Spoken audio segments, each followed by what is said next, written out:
The Char Yatra, 4 sacred temples situated high in the Himalayas that hundreds of thousands of people visit every year. Each temple is dedicated to a different deity, and all of them hold a deep significance in Hinduism. The third temple is Kedarnath, the ancient temple that dates back to thousands of years, located at a height of 3,500 meters in the Himalayas, and is dedicated to Lord Shiva. It is a place that has witnessed thousands of yogis and mystics of every kind, and even today it is a beacon of light to spiritual seekers. Good morning, I think. It's like 1:30 a.m. I don't know if this counts as morning. I'm about to start my trek to Kedarnath, I think. Okay, so I'm about to start my trek to Kedarnath. I'm at Goirakund. This is the last village you can come to before starting the trek on foot. I slept at Somprayag, woke up at like 12:30 a.m, got here with the jeep. Now I'm about to start the trek, and let's go.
After a 7-hour trek, I think we're finally here.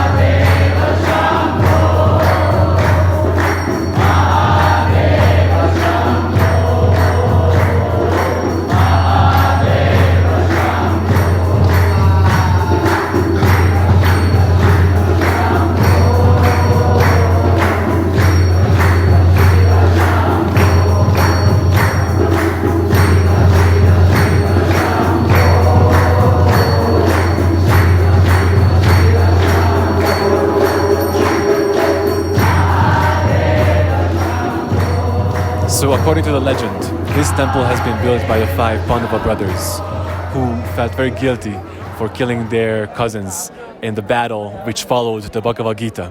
So they wanted to repent and seek the help of Lord Shiva, but he didn't really want to give them the satisfaction of being free from their guilt.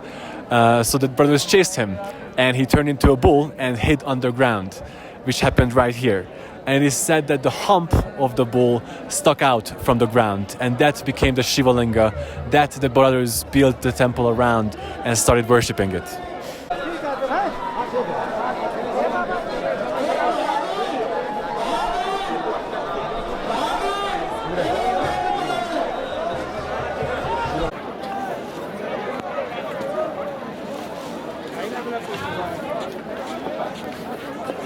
And I think now is a good time to finally talk about Shiva.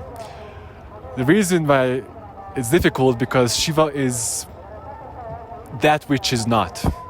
It is that which is beyond form, beyond concept. You can't talk about it, you can't see it, you can't smell it, you can't really put it into any form. But this formless does have aspects that is a stretch, but he has different names. He has like 1,000 different names that represent different qualities that people can relate to. And he's called Shambho, the manifestation of peace, or Bolanath, the manifestation of innocence.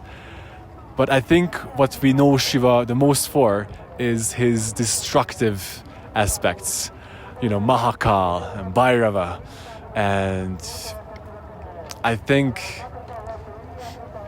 even like his first mention, the first mention of Shiva was back in the Vedas. And back then he was called Rudra, which means tears.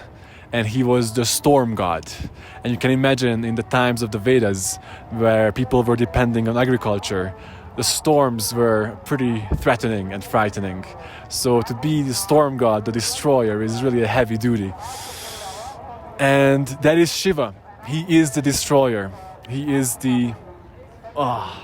And you know, even coming here, it takes 3 days to come here, 12-hour bus rides each day. Then you wake up at 1 a.m. and then you trek up here. I lose my microphone, so I have to use this. And it just grinds you into pieces and it tears you apart. And as long as there's something for you, something in you that can burn, it will burn. And Shiva just comes after it. It's that kind of merciless compassion that he has.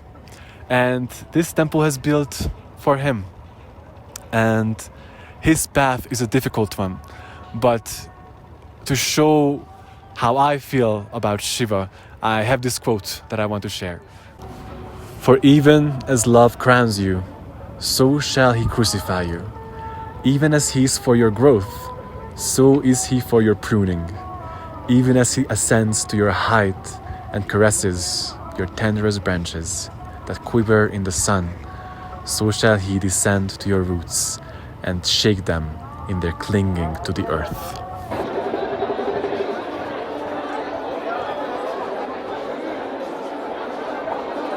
In front of the temple, there is Nandi, the bull, which you can see in front of every Shiva linga and every Shiva temple.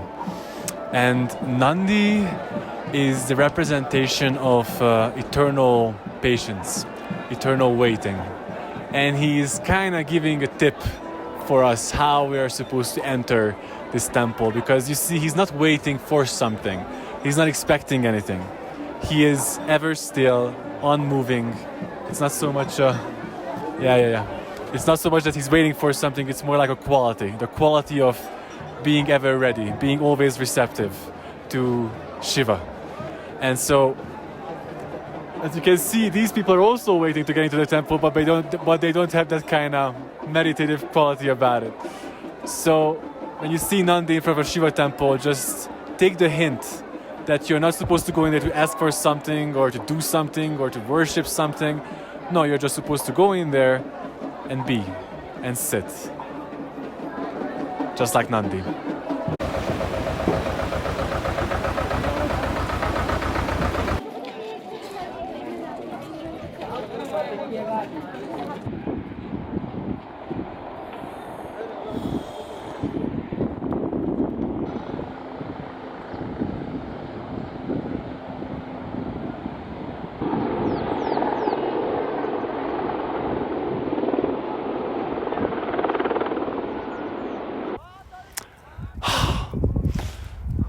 As much as I love to be here, this is my second time coming here. Like, I came here last year and I'm back 1 year later, so there's definitely something about this place. I know you can't take me seriously while I have sheep going in the background, but maybe that's good. It will add to what I'm trying to say. It's becoming more and more bittersweet to come here, because I feel like Kedarnath is losing its essence year by year, as I am losing the sheep from behind me. Because it has become very much business oriented, and it's a tourist hub. It took 30 kilometers, took 12 hours to come here on the way by the road. An immense amount of people are coming, and I think that's beautiful, but most of them are not coming here for the same reason, which I've noticed at the other Char Dhams as well. Because if they did come here to actually connect to their beloved, to connect to God, to whatever you want to call it, they would understand that God is not something that's there in the temple sitting there waiting for you. It's the mountain, it's nature, it's the sheep that were behind me, it's everything. And if you understand that, then one, you don't have to leave your home, really, because just the fact to come here causes so much harm to nature. But even if just coming here didn't cause harm to nature, the fact that everybody's throwing trash everywhere is definitely causing harm to nature. And not just that, but it has become so much business oriented that the whole area is a construction zone, really. They are putting up new houses, new guest houses to make more and more money. And I don't know what would please God more if you come here and through frustration and anger and you pollute the environment, you push away other people, you are angry, you're agitated, and you get into this temple for 5 seconds and I don't know, you were there. Or if you come here, you took this as an opportunity to learn about your environment, your effect on the environment, to not pollute and to actually connect to that place in yourself that is God, which would never pollute, because if you connect to that, then you are nature and you are hurt, and you don't hurt yourself because you're not stupid. In 2013, something similar was happening. There were lots of people coming here. They were putting up new houses to make more and more money. And in that year, in 2013, Shiva said no. And one night, there was a huge storm, and a landslide and a flood came. One of the lakes that is by the temple on a little hill, little mountain, through the landslide, it flooded the area. Many people died. Everything was washed away and destroyed, and it was a catastrophe. The only thing that was unharmed is the temple. So the question is destroying the environment in the name of bhakti worth it? Or rather, is bhakti real when it means destroying the environment around you? And so why do you come here? Do you come here to pose, to go for an adventure, to take some cool Instagram pictures? Or do you come here to connect to that which is unspeakable? If you do come here for that, then you coming here should not harm any other living beings on this mountain and the mountain itself.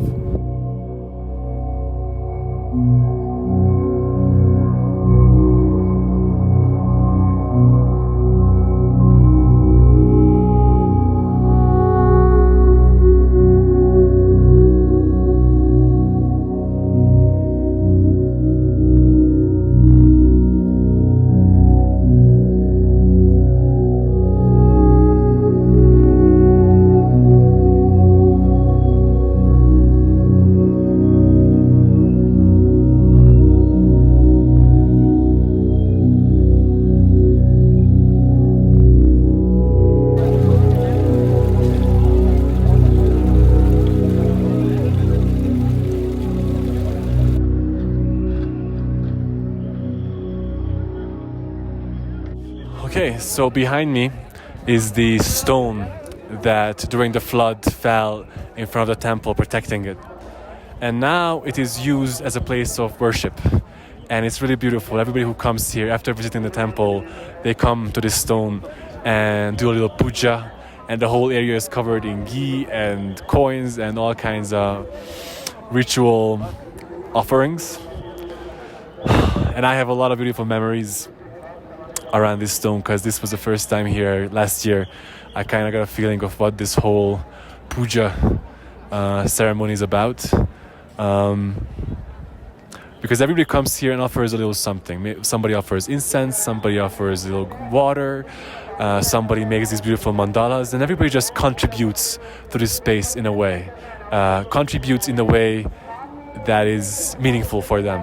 Like, what does the space means for them, and in that way they contribute. Also last year I had this really beautiful moment that I unfortunately didn't record. that father went to the stone and with two hands he put on the stone, and he was really deeply devotional, and it was very beautiful, and he was almost crying, and his son was right behind him, and the son was kind of confused. He was kind of nervous, kind of scared, not knowing what to do. And then the father, after he came out, he just like took his son's hand and put it on, and it was a very beautiful moment of connection of between the father and the son and this space, and how beautiful relationships can be when they are not connected only in two ways but in like a triangle. It's good to include God in the relationship.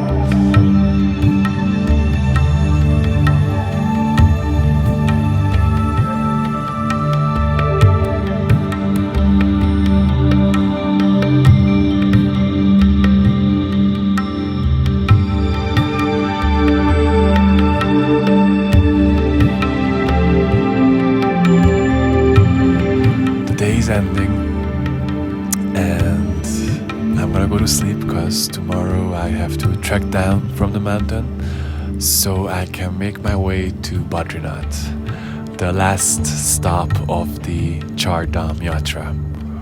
I'm excited. If you wanna follow the journey till the end, then subscribe. New video is coming on Sunday, and thank you so much for watching. Namaste.